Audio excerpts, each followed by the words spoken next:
Assalamu alaikum warahmatullahi wabarakatuh. Geography. Chapter number 3, Human Development. As we know, we have already discussed few topics of this chapter. Today we are going to discuss its last topic, which is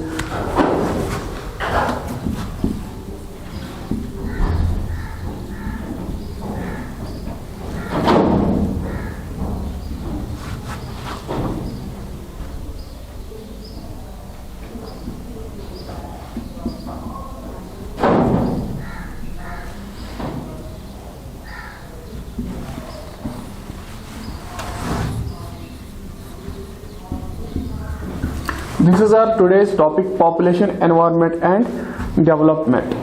हमने इसके जो हमारा ये third chapter था, इसके topics 2-4 पढ़ लिए हैं. आज इसका जो लास्ट वाला टॉपिक है, पॉपुलेशन, एनवायरनमेंट एंड डेवलपमेंट, यही हम डिस्कस करने वाले हैं. As we already know, as we have discussed what is development. Development refers to the upliftment. Development किसको कहते हैं? अपलिफ्टमेंट को कहते हैं.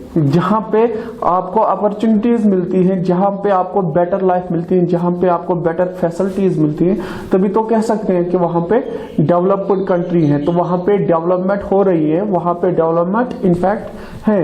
तो हम ये पढ़ेंगे कि पॉपुलेशन और एनवायरनमेंट का क्या रिलेशन है, पॉपुलेशन और डेवलपमेंट का क्या रिलेशन है, और एनवायरनमेंट एंड डेवलपमेंट का क्या रिलेशन है. We are going to discuss these very concepts. What are the relations between population, environment and development, and population and development. First we will discuss. पहले हम discuss करेंगे population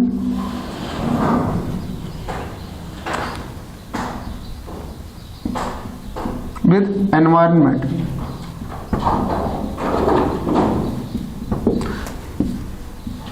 पहले हम ये discuss करेंगे कि देखो हमारा जो टॉपिक है वो सिंपली पॉपुलेशन, एनवायरनमेंट, डेवलपमेंट है.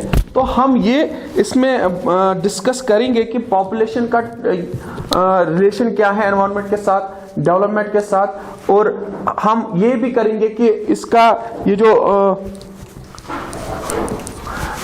एनवायरनमेंट है इसका डेवलपमेंट के साथ क्या रिलेशन है. तो पहले हम ये देखेंगे कि पॉपुलेशन और एनवायरनमेंट के बीच में कौन सा रिलेशन है, how they are interconnected, how they are related with each other. As we already know, population means, population किसको कहते हैं? आबादी को कहते हैं simply. And environment, environment is everything which surrounds us. Environment में क्या देखोगे आप? एयर भी देखोगे, लैंड भी देखोगे, रिसोर्सेज भी देखोगे, ये ट्रीज भी देखोगे, एनिमल्स भी देखोगे. सारी चीजें जो अर्थ पे हमें सराउंड करती है ना, वही तो है हमारा एनवायरनमेंट. तो पॉपुलेशन का इंपैक्ट एनवायरनमेंट के साथ क्या रिलेशन है, तो ये आपको अब खुद पता चलेगा, खुद पता चलना चाहिए कि जहां पे पॉपुलेशन ज्यादा होगी, more population,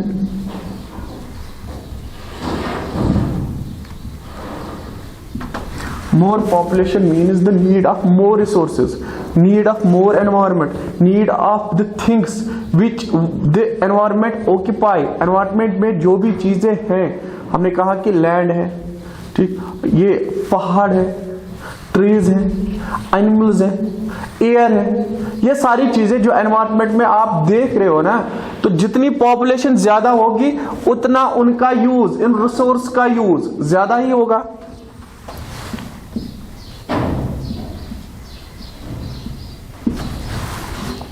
more population, more need of the resources, more impact on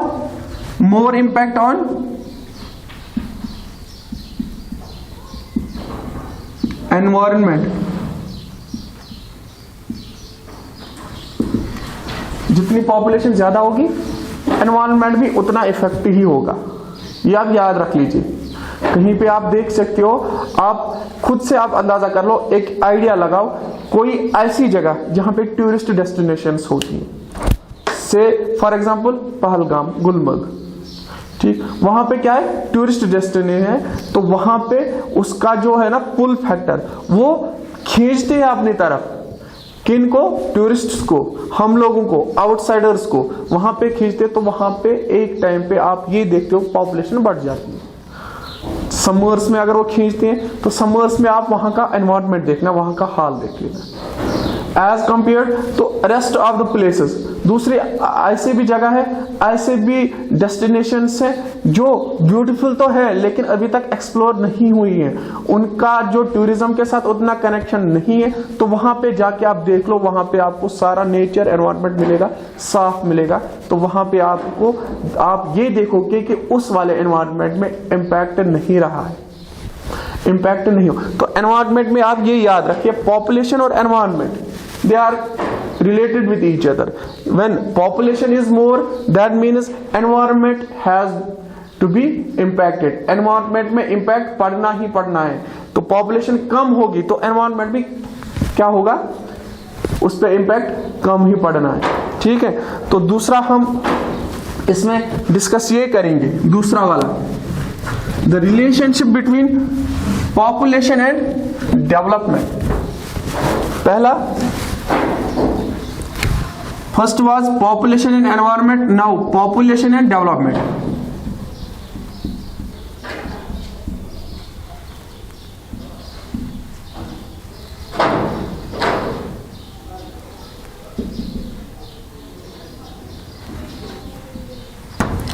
Population and development are also related to each other। अब वो कैसे? पॉपुलेशन, डेवलपमेंट किसको कहेंगे हम? पहले डेवलपमेंट कहते हैं कि बड़े बड़े जो हम स्ट्रक्चर्स बनाते हैं, इंफ्रास्ट्रक्चर हमारा इतना होता है, बिल्डिंग है, railway, construction of railways, construction of roadways, जो बाकी हम बिल्डिंग्स बनाते हैं, बाकी सारी चीजें जो भी हम स्ट्रक्चर बनाते हैं, जो भी ले डाउन करते हैं आप अर्थ पे, उसी को तो हम डेवलपमेंट कहते हैं। ठीक, चाहे फिर हम डेवलपमेंट, हमने पहले ही कहा डेवलपमेंट किसको कहते हैं कि बेटर अपॉर्चुनिटी जहां पे आपको मिले, हेल्थ स्ट्रक्चर आपको अच्छा मिले।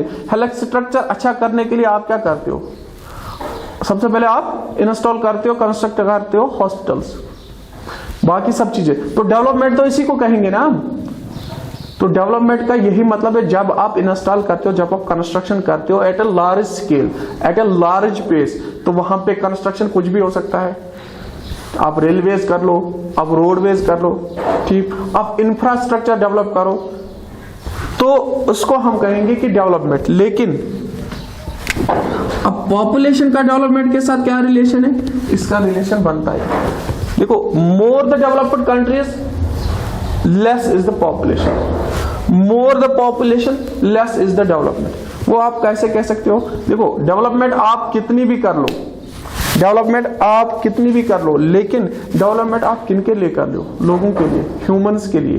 Humans should be developed, human must be development. Development आप करते हो ना लोगों के लिए, अपनी जो नेशन होती है, अपनी स्टेट जो होती है, उनके लिए जब करते हैं तो वहां पे कौन होते हैं? वहां पे तो सिटीजन्स ही होते हैं, तो उनके लिए आप डेवलप करते हो। लेकिन at the same time population अगर ज्यादा होगी किसी वाले एरिया की, तो वो रीजन या कंट्री, स्टेट, वो कम डेवलप हो जाएगी, क्योंकि फोकस किस पे रखना है? ज्यादा लोगों पे रखना है। ज्यादा लोगों को क्या करना है? ज्यादा लोगों को डेवलपमेंट देनी है। एज कंपेयर, अगर कम लोग होंगे, अगर लोग कम होंगे तो डेवलपमेंट अच्छी होगी। अब देख लो, आप एग्जांपल ले लो, सबसे पहले कनाडा की, ऑस्ट्रेलिया की, ऑस्ट्रेलिया के पास ऑस्ट्रेलिया देख लो, कनाडा देख लो, जर्मनी देख लो, या बाकी सारी कंट्रीज देख लो जहां पे पॉपुलेशन जो है कम है और वो ज्यादा डेवलप्ड है। अगर वहीं पे आप देखोगे हमारे इंडिया की तरफ, ठीक, आप कितना भी डेवलपमेंट कर लो, लेकिन यहाँ पे पॉपुलेशन आपकी ज्यादा है, तो हर फर्द तक पहुंचना एक टफ सा होता है। तो यहाँ पे भी पॉपुलेशन और डेवलपमेंट का एक रिलेशन बनता ही है। ठीक,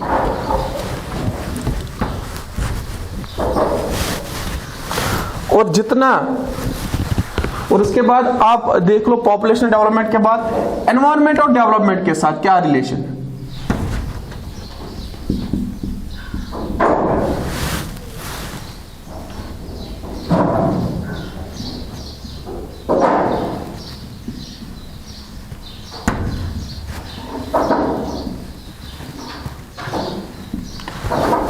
environment and development are also related with each other. They are correlated, they have an impact. For example, any region which is developed, environment definitely would be affected. जहां पे आप development करते हो, डेवलपमेंट का पहले हमने क्या एनवायरमेंट का क्या कहा हमने, एनवायरमेंट क्या है, our resources, our land, our air, और एनिमल्स, आर प्लांट्स, यही तो है हमारा एयर, तो ये तो एनवायरमेंट है हमारा। लेकिन अगर आप डेवलपमेंट करते हो इसकी, तो इस पे तो इम्पैक्ट पड़ना ही पड़ना है।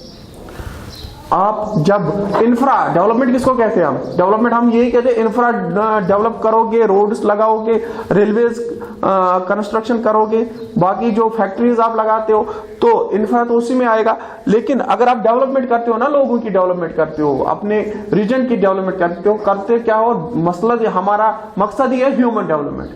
डेवलपमेंट लोगों की बेहूदी के लिए की जाती है ना, लेकिन साथ में ये डेवलपमेंट जब आप करते हो तो उसमें एनवायरनमेंट का इम्पैक्ट पड़ना ही पड़ना है। एनवायरनमेंट में इफेक्ट होगा ही होगा, क्योंकि development means need of more resources, the resources you get from environment. Environment is what, environment is this our surrounding, it is our resources. So when you have to develop any region, when you are developing any region, it has the directly impact on environment. Environment must be changed, environment would be changed. These were the relationships between impacts of pollution, population, environment, population and development, environment and development. So the countries of the world, क्या हम ये चाहते हैं कि environment और development, जब आप development करते हो तो एनवायरनमेंट इम्पैक्ट रहेगा ही रहेगा, आपको यूज ऑफ रिसोर्सेज करनी ही करनी है, नीड आपको बढ़ेगी ही रिसोर्सेज की, तो तब जाके रिसोर्सेज पे भी इम्पैक्ट पड़ता है। लेकिन साथ में ये रखिए आप याद, अब वर्ल्ड के जो कंट्रीज है ना, उन्होंने क्या करा है, जो इसमें आप रिसोर्सेज कंट्रीज यूज करती हैं, इसमें एनवायरनमेंट पे इम्पैक्ट रहता ही रहता है। एनवायरनमेंट हमारा डिग्रेड होता है, एनवायरनमेंट में चेंजेस आती है, एनवायरनमेंट में काफी सारी चेंजेस आने के साथ साथ आप खुद से देख सकते हो ग्लोबल वार्मिंग। ग्लोबल वार्मिंग का काज क्या है, जो हमने खुद से एनवायरमेंटल चेंजेस करे। तो उसके लिए वर्ल्ड की कंट्रीज ने क्या करा, पहली बार इसके बारे में एक बंदे ने आवाज उठाई जिसका नाम था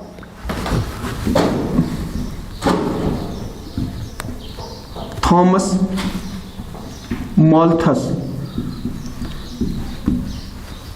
He was the first person who voiced against this. उसने ये कहा कि इसके बारे में उसने यही बोला, sorry it is sir Robert Malthus. Actually sir Thomas Malthus भी एक बंदा था जिसने पॉपुलेशन के बारे में ही एक थ्योरी दी है। तो ये रॉबर्ट माल्थस जो है ये कहता है कि जो आपका एनवायरनमेंट है, तो इसको आप कंप्रोमाइज, इस पे कंप्रोमाइज नहीं कर सकते हो। आप डेवलपमेंट कर सकते हो, लेकिन यहाँ पे आप ये भी देख लीजिए आपका एनवायरनमेंट कितना डिग्रेड होता है, एनवायरनमेंट में कितनी चेंजेस आती है। तो उससे तो क्या होगा, आगे जाके इतना एनवायरमेंटल चेंजेस आप करोगे जो हमारे आइसबर्ग मेल्ट हो जाएंगे, हमारे आइलैंड तो डूब ही जाएंगे, आइलैंड कंट्रीज तो डूब ही, कोस्टल एरियाज तो डूब ही जाएंगे। अभी भी आप देख सकते हो कि कितनी चेंजेस आ रही है। तो उसमें पहली बार फिर वर्ल्ड की जो कंट्रीज है वो मिल गई एक जगह पे, ब्राजील एक कंट्री, ब्राजील के एक city Rio de Janeiro,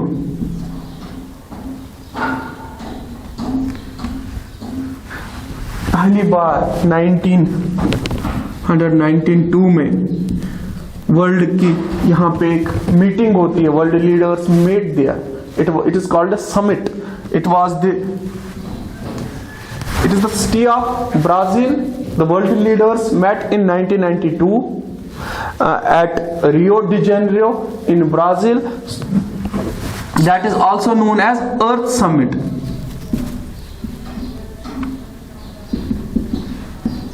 In Earth Summit, they discussed the measures. And give the suggestions to stop this environmental degradation. तो यहाँ पे ब्राजील में एक सिटी है रियो डी जेनेरियो, वहां पे वर्ल्ड के लीडर्स मिलते हैं 1992 में। तो इसको अर्थ समिट भी कहते हैं। Summit is the high level meeting of the leaders of the different countries, यहाँ पे मिलते हैं। तो इसको रियो समिट भी कहते हैं क्योंकि रियो जगह का नाम। तो इसमें क्या करते हैं, फाइनली ये एक प्रोग्राम देते हैं। तो उस प्रोग्राम का नाम होता है, ये क्या कहते हैं, एजेंडा 21। वहां का उसका आउटकम आता है जब मीटिंग होती है, वहां पे सजेशंस फाइनली या ये क्या कहते हैं एजेंडा 21। तो वहां पे सजेशंस देते हैं, कुछ 21 सजेशंस कहा जाता है कंट्रीज को कि आप ये अडॉप्ट कर लो, ये चीजें। वहां पे आप ऐसा नहीं कर सकते हो, गाइडलाइंस देते हैं। तो ये रियो समिट का जो एजेंडा होता है, कंक्लूजन वहां से निकलता है 21 जो दे। इसके बाद भी वर्ल्ड ने बहुत सारे डेज मनाए वहां पे लोगों को अवेयर करने के लिए। तो उसमें आप देख सकते हो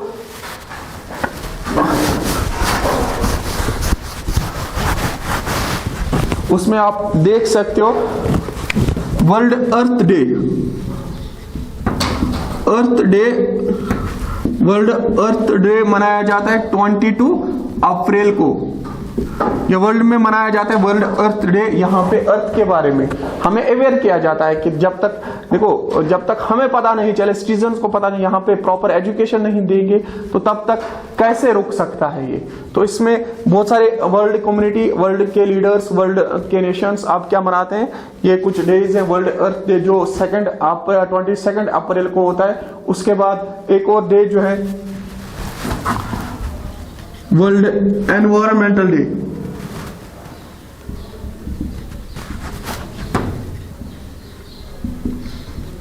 वर्ल्ड एनवायरमेंट डे 5 जून को मनाया जाता है। वर्ल्ड एनवायरमेंट 5 जून को मनाया जाता है। और world nature day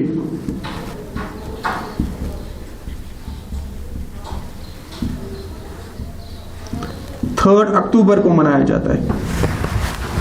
world nature day 3 अक्टूबर को मनाया जाता है। वर्ल्ड एनवायरमेंट 5 जून। और वर्ल्ड बायोडाइवर्सिटी डे भी world biodiversity day, it is celebrated on 22nd of May.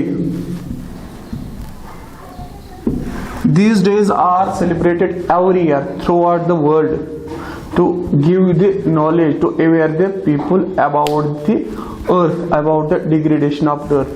ये दिन हर साल मनाए जाते हैं हर कंट्रीज में। जैसे वर्ल्ड अर्थ डे 22 अप्रैल को मनाया जाता है। और उसके बाद वर्ल्ड बायोडाइवर्सिटी डे 22 मई को मनाया जाता है हर साल। और उसके बाद वर्ल्ड एनवायरमेंट डे ये 5 जून को मनाया जाता है। और वर्ल्ड नेचर डे 3 अक्टूबर को हर साल मनाया जाता है। तो ये हमारा आज का टॉपिक था। होप इसी के साथ हमारा आपको समझ आएगा। और इसी के साथ हमारा आज का टॉपिक खत्म होता है। साथ में हमारा जो 3rd चैप्टर था ह्यूमन डेवलपमेंट, वो भी इसी के साथ खत्म होता है। Thank you.